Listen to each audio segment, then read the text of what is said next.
Salut la compagnie, on se retrouve une nouvelle fois pour parler du film Dragon Ball Super Héros, et cette fois-ci c'est pour parler de la date de sortie, puisque enfin la France a une date officielle qui a été annoncée sur Twitter par Crunchyroll. Le film va donc débarquer chez nous le 5 octobre 2023. Non mais je déconne, hein, c'est pour 2022, mais cette date c'est une putain de blague, c'est un énorme doigt d'honneur aux fans de Dragon Ball français qui ont porté la série pendant des années. Je veux dire, à l'époque, ça sortait qu'au Japon, AB Productions l'a fait venir en France avec Club Dorothée et tout ça, et derrière, c'est devenu international parce que les autres pays ont vu que ça marchait en France et ils se sont dit, si ça marche en France, ça peut marcher chez nous, donc on achète les droits. Et sans dire qu'il faut nous respecter et nous vénérer comme c'est pas permis, on pourrait avoir un minimum de respect pour les Français qui kiffent Dragon Ball. Et on est vraiment traité comme de la merde. Il suffit de regarder les dates de sortie dans les autres pays. Alors déjà, c'est sorti au Japon le 11 juin. Ça veut dire que juillet, août, septembre, octobre, on a quasiment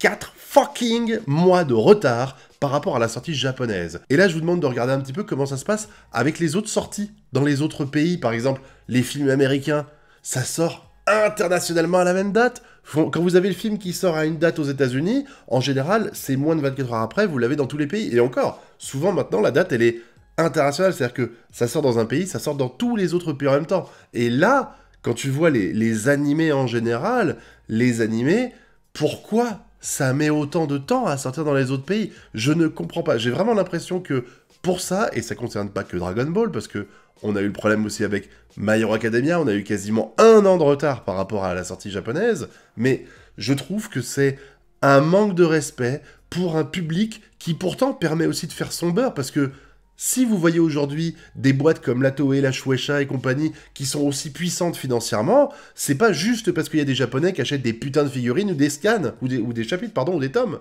C'est parce que nous aussi on les achète. Et quand je dis nous, je dis pas les Français, je parle des Français, des Américains, des Anglais, des Espagnols, des Allemands. On achète une quantité énorme de mangas, d'animés et tout ça japonais, et puis de figurines, de produits un peu...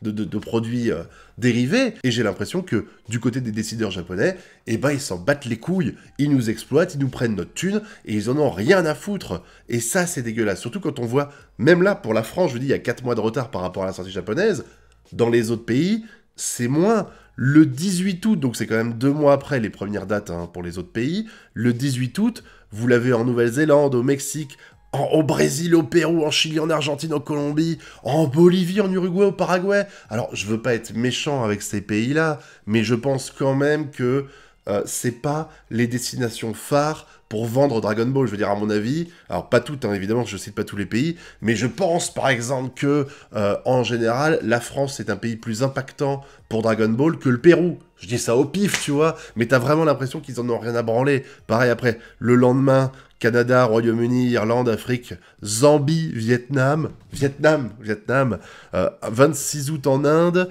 30 août en Malaisie, 31 août aux Philippines, 1er septembre à Singapour, 8 septembre à Taïwan, 15 septembre en Corée du Sud, 29 septembre en Thaïlande, à Hong Kong et à Macao. C'est incroyable de voir la façon dont sont traités les Français pour ça. Et je pense, alors là, je ne fais que spéculer par rapport à tout ça, mais je pense que la raison, en fait, il faut peut-être aller la chercher du côté de Dragon Ball Broly. Parce que je sais qu'il y a aussi des accords à passer, tout ça, il faut négocier, c'est compliqué peut-être, je ne suis pas dans les petits papiers de la Toei ou des cinémas français qui gèrent ça, mais je sais qu'à l'époque du film Dragon Ball Super Broly, il y a eu des dates qui ont fuité alors que les Japonais ne voulaient pas.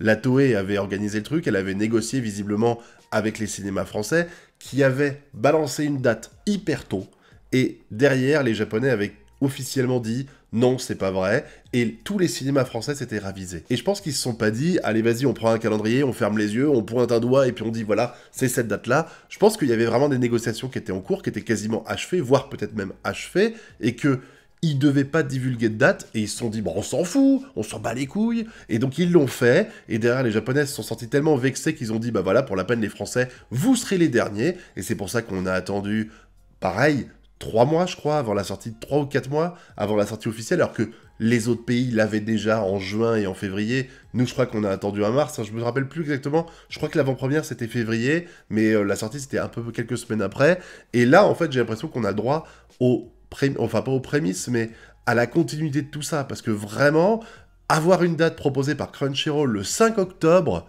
c'est tonteux. C'est tonteux, et si jamais c'est le cas, je sais pas, si jamais vous avez des informations là-dessus, je veux bien que vous en fassiez part pour savoir pourquoi nous on a la date aussi tard par rapport aux autres pays, mais si jamais c'est par rapport à ce que j'ai dit à propos d'une rancœur vis-à-vis des cinémas qui auraient un petit peu abusé de la confiance que la Toei leur avait accordée, eh ben je trouve ça dégueulasse parce que c'est nous qui subissons tout ça. Et c'est eux aussi, parce que comme vous l'avez vu sur Internet, ils sont en train de gueuler parce qu'il y a des gens qui enregistrent le film au cinéma, qui le diffusent sur Internet et ça gueule comme c'est pas permis. Et je comprends tout à fait que ça gueule. Je comprends tout à fait parce que ils ont fait un film au cinéma, ils veulent pas que le film soit diffusé, déjà parce que ça leur rapporte pas d'argent, et en plus parce que honnêtement, avoir un film filmé par un téléphone portable avec un son dégueulasse, avec l'écran tourné et en mauvaise qualité, c'est sûr et certain que ça fait pas forcément de la bonne publicité au film. Donc, il vaut mieux éviter ça. Mais si tu veux l'éviter, tu fais une putain de date de sortie internationale et tu sors ce putain de film aux mêmes dates en France, au Japon, aux États-Unis, en Espagne, en Corée, en Royaume-Uni, au Pérou, à ce que tu veux, j'en ai rien à foutre.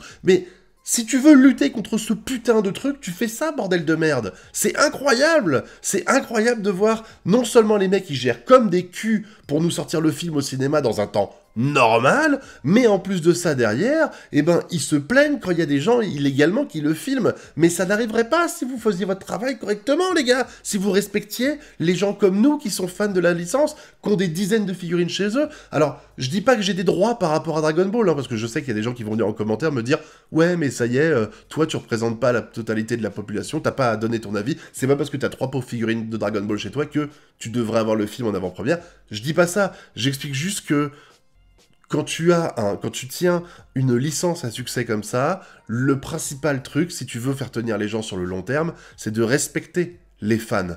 Et comment respecter les fans quand tu fais des sorties comme ça au cinéma qui sont hyper loin dans le temps par rapport à la sortie japonaise? On vit dans une époque où c'est ultra facile de faire venir des comédiens de doublage en avance pour leur demander de tourner, de demander à un mec de traduire, faire les sous-titres. Vous savez bien que ça prend moins de 24 heures à faire. Le film, quand il est sorti le 11 juin, j'imagine qu'il n'est pas que la Toei avait pas terminé de faire le doublage le 10 juin à 21h59. Donc ils avaient le temps de demander à des gens de faire la traduction en français, en espagnol, en allemand et compagnie. Ils auraient tout à fait pu faire une sortie internationale. Pourquoi ils ne le font pas? Pourquoi ils ne le font pas? Je ne comprends pas ça, parce que ça leur fait du tort aussi, comme je l'ai dit, parce qu'il y a le streaming illégal, il y a tout ça qui ne marcherait pas. Là, aujourd'hui, qui n'a pas vu le film Dragon Ball de façon illégale avec le mec qui enregistrait? Et est-ce que vous l'auriez regardé comme ça si vous aviez eu la sortie de Dragon Ball Super le 11 juin au cinéma en France, par exemple? Je pense que 90% des gens qui l'ont regardé de façon illégale l'auraient peut-être vu de façon légale s'il était sorti à la bonne date. On vit dans une époque où tout est instantané. Où on a une sortie de Netflix qui sort, c'est international dans tous les pays. Quand vous avez un film qui sort, c'est dans tous les pays. Quand vous avez un jeu vidéo qui sort, même un jeu japonais, hein, me parlez pas de culture japonaise et américaine différente. Hein. Un jeu japonais, quand il sort aujourd'hui, dans 99% des cas, il sort à la même date au Japon, en France et aux États-Unis. Donc c'est tout à fait possible. Ils savent comment ça marche. Pourquoi ils ne l'ont pas fait? Je trouve que c'est abusé. Déjà que ce film, je suis très mitigé vis-à-vis de lui. Je trouve que même s'il y a des choses qui sont intéressantes dedans, principalement le fait d'avoir décidé de mettre de la full CGI, et en plus pas forcément de la full CGI ultra fluide tout le temps, hein. On a pu le voir que des fois, on n'est pas dans du 29 images secondes, soyons clairs, et ça c'est abusé pour un film qui a autant d'ambition au cinéma, et quand je parle d'ambition en termes de retour sur investissement. Tu pourrais espérer mieux que une qualité de CGI Netflix, mais enfin bon, passons sur ce détail-là. Je trouve vraiment que là-dessus, Dragon Ball Super, c'est en train de creuser sa propre tombe. Elle est en train de creuser sa propre tombe, déjà avec la qualité du manga, qui est en train de baisser de façon phénoménale depuis la fin du Tournoi du Pouvoir. Tournoi du Pouvoir qui a fait plutôt de la bonne pub, je trouve, même si tout n'était pas parfait. Et depuis, à chaque fois, il y a des choses qui vont pas. Granola, on est vraiment à l'apogée de la médiocrité de Dragon Ball Super, je trouve. Et derrière, nous faire un film de Dragon Ball Super, super-héros, lol, le fait que Akira Toriyama a dit qu'il avait oublié que c'était super le nom avant de mettre super-héros derrière.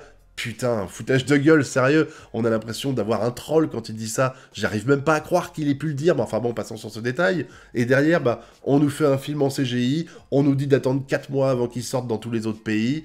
Non, là, on commence à arriver au bout du bout de ma tolérance concernant Dragon Ball Super, et j'aimerais bien qu'à un moment donné, les choses redeviennent un peu plus normales et que je puisse à nouveau apprécier Dragon Ball Super, mais il y a tellement de mauvaises décisions qui sont prises depuis 6 mois à 1 an sur DBS que...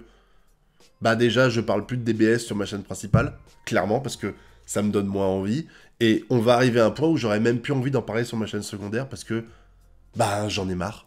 J'en ai tout simplement marre. Et là, la date, je pensais vraiment qu'on allait l'avoir au moins au mois d'août, tu vois. Comme les autres pays, je veux dire, pourquoi la France n'aurait pas le film Dragon Ball Super avant la Bolivie, bordel? Je veux pas critiquer la Bolivie ou le Pérou, mais je pense que en termes de recettes et puis en termes d'aura japonaise, je pense que la France est un pays bien plus importateur c'est comme ça qu'on dit, de produits manga japonais et tout ça, que la Bolivie ou le Pérou. Donc tu te dis que la Shueisha, si elle devait avoir une priorité, ce serait quand même de sortir le film en France avant. Enfin bref, on arrive à un stade où j'ai vraiment l'impression que même la Toei et la Shueisha s'en battent les couilles de Dragon Ball. C'est un peu comme Pokémon, vous savez, ils peuvent sortir la plus grosse merde infâme du monde. Ça n'empêche que, bah, comme il y a le logo Dragon Ball dessus et qu'il y a le Dogi de Goku, bah ça va se vendre. Donc ils s'en foutent royalement, ils respectent rien. Et à un moment donné, ça va leur retomber sur la gueule parce que on va arriver à un stade où on dit stop.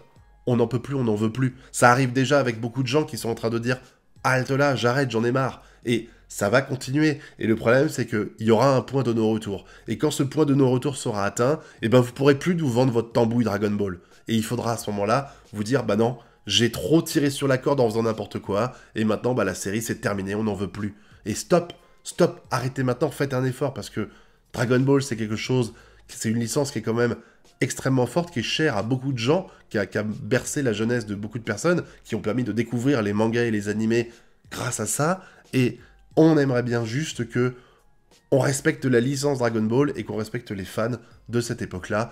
C'est pas trop demandé que d'avoir une date autre que le putain de 5 octobre.